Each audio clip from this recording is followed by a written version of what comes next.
அன்பான நண்பர்களே, இன்றைய குருவின் நல்ல தகவல்கள் நிகழ்ச்சியிலே ஞானக்காரகன் என்று சொல்லக்கூடிய கேது பகவான் தங்களுடைய ஜாதகத்தில் நல்ல முறையிலே அமையப்பெறாதவர்கள் செல்லக்கூடிய பரிகார ஸ்தலமாகிய கீழ் பெரும் பள்ளத்தை பற்றி காண்போம். இத்தலம் கேது பகவானின் பரிகார தலமாகும். இது தமிழ்நாட்டில் மயிலாடுதுறை மாவட்டத்தில் அமைந்துள்ள சிவஸ்தலமாகும். இது கீழ பெரும்பள்ளம் நாகநாதர் கோவில் கேது பகவானின் மிகச்சிறந்த பரிகார ஸ்தலம் என்று போற்றப்படுகின்றது. இங்கு சிவன் நாகநாதர் வடிவில் மூலவராக காட்சியளிக்கிறார். நுழைவாயில் இறைவன் தேவியுடன் காளை மீது அமர்ந்த நிலையில் உள்ள கதை சிற்பம் உள்ளது. மூலவர் சன்னதியில் இடப்பக்கம் கேது சன்னதி உள்ளது. சீர்காழி மற்றும் மயிலாடுதுறையில் இருந்து பூம்புகார் செல்லும் சாலையிலே இத்திருத்தலம் அமைந்துள்ளது.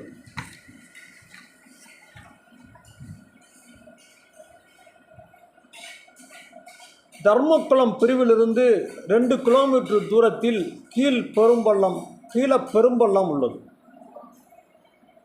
இங்கு செல்வதற்கு பேருந்து வசதிகளும் உள்ளன.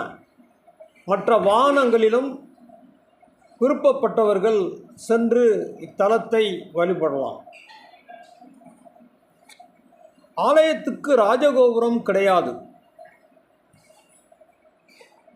ஒரு முகப்பு வாயில் மட்டுமே உண்டு. முகப்பு வாயிலில் கடந்து உள்ளே சென்றால் ஒரு பெரிய நந்தியை காணலாம்.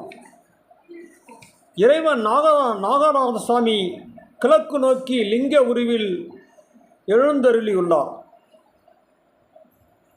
கேது பகவான் தனி சன்னதியிலே மேற்கு நோக்கி பாம்பு தொலையுடன் மனித உடலுடன் காட்சி அளிக்கின்றான்.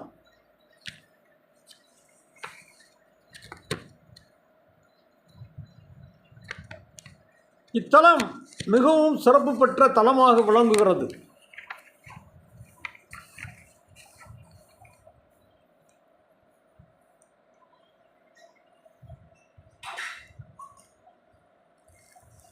மேலும்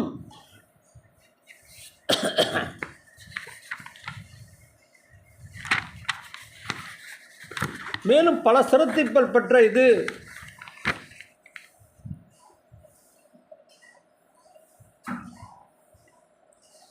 பல நாயன்மார்களால் பாடப்பட்டது என்பது சிறப்பு பெற்ற தலமாக விளங்குகிறது. பாம்பு தலையுடன் மனித உடலுடன் 2 கைகளையும் கூப்பி சிவன் சன்னதியை நோக்கி வணங்கியபடி உள்ளார் கேது பகவான். இங்கு நவக்கிரக சன்னதி கிடையாது. ஜாதகத்தில் நாகதோஷம் உள்ளவர்கள் வளபட வேண்டிய கீழ பெரும்பள்ளம் கேதுவின் நிறம் சிறப்பு என்பதால் இவரை செம்பரளி மலர்களால் தரிசித்து சிறப்பு நிறை ஆடை அணிவித்து வழிபட வேண்டும். மேலும் கொள்ளு சாதம் படைத்து வழிபட்டால் இன்னும் மிகவும் சிறப்பாக இருக்கும் என்பது ஐதீகம். படைத்த கொள்ளு சாதத்தை இங்கேயே வரும் பக்தர்களுக்கு விநியோகித்து விட வேண்டும். வீட்டிற்கு எக்காரணம் கொண்டும் அதனை எடுத்து சென்று விடக்கூடாது. இதனை நாம் மனதில் எப்போதும் கொள்ள வேண்டும். ஜாதகத்தில் கேது திசை மற்றும் கேது புத்தி நடைபெறும் காலங்களில் தலம்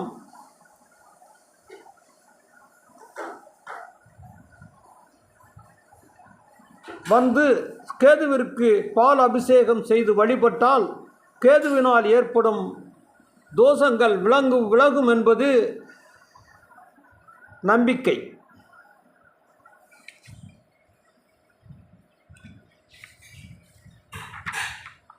இக்கோவில் காலை 6 மணி முதல் பகல் 12:45 வரையிலும் மாலை 3:30 முதல் 8 மணி வரையும் மட்டுமே திறந்திருக்கும். மேலும் சக்தி வாய்ந்த கிரகம் என்பதால், ஜாதகத்தில் சக்தி வாய்ந்த கிரகம் என்பதால் கிரகத்தின் ஏற்படும் தோஷத்தை நீக்க இது மிகவும் சிறந்த தலமாக விளங்குகிறது. மேலும் இங்கு பெருமளவில் பக்தர்கள் வந்து செல்வது சிறப்புக்குரிய அம்சமாகும். ஆகவே பக்தர்கள் அன்பர்களும் இதனை வழிபட்டு சிறப்படைய அன்புடன் கேட்டுக்கொள்கிறேன். அன்புடன் குரு என்ற குருமூர்த்தி. வாழ்க வளமுடன், வாழ்க வளமுடன்.